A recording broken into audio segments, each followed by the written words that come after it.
கைலாசா இருக்கும் இடம் குறித்து அறிவிப்பதாக சொல்லி நாட்டிற்கே தண்ணீர் காட்டியுள்ளார் நித்தி. இது குறித்து விரிவா நம்ம இந்த ஒரு வீடியோல பார்க்கலாம். தமிழகம் உட்பட நாட்டின் பல்வேறு காவல்துறையினரால் தேடப்படும் நித்யானந்தா இறுதியாக கைலாசா எங்கு இருக்கிறது என்ற இடத்தை அறிவித்துள்ளார். அதாவது சிஷியர்களை புடைசூழ தமிழகம், கர்நாடகா உட்பட நாட்டின் பல்வேறு மாநிலங்களிலும் மடங்களை தொடங்கி செல்வ செழிப்புடன் வாழ்ந்து வந்த நித்யானந்தா பாலியல் புகாரில் சிக்கியதும் சர்ச்சை நாயகனாக அறியப்பட்டார். மதுரை ஆதீனம் உட்பட பல்வேறு ஆதீனங்களிலும் நித்யானந்தாவை இனி எங்கள் மடத்திற்குள் அனுமதிக்க மாட்டோம் என்று வெளிப்படையாக அறிவித்தனர்.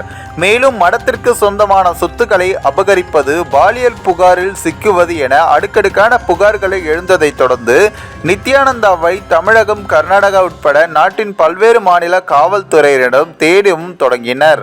கைது செய்யப்படுவோம் என்பதை அறிந்த நித்யானந்தா திடீரென நாட்டையே விட்டு வெளியேறி தலைமறைவானார்.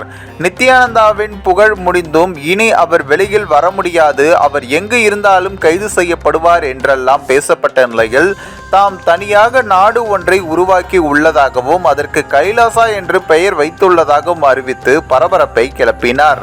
தமிழகத்தில் பலரும் ஒரு வீட்டை வாங்கவே தவியாய் தவிக்கும் நிலையில் நித்யானந்தா ஒரு நாட்டையே வாங்கிவிட்டார் என்றும் பேசப்பட்டது.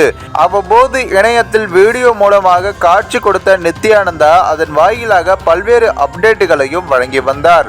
நாட்டை உருவாக்கிய நித்யானந்தா அது எங்கு உள்ளது, அதற்கு எப்படி வர வேண்டும் என்ற அறிவிப்பை வெளியிடாமல் இருந்தார்.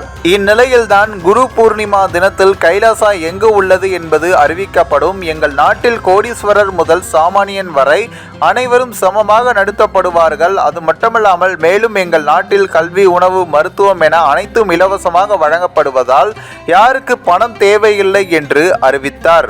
அது மட்டுமல்லாது அவர் தெரிவித்தபடியே கைலாசா எங்கு உள்ளது என்பதை தற்பொழுது அறிவித்துள்ளார். ஆஸ்திரேலியா, ஆப்பிரிக்கா, கரிபியன் தீவு மற்றும் பசிபிக் மற்றும் தென்னாப்பிரிக்கா உட்பட 7 இடங்களில் கைலாசாவுக்கு சொந்தமான இறையாண்மை பிரசாதங்களும் சுயாட்சி பிரசாதங்களும் ஒன்று என்றும் தெரிவித்துள்ள நித்யானந்தா இனி வரும் காலத்தில் வேறு சில இடங்களிலும் அறிவிப்பதாக தெரிவித்துள்ளார்.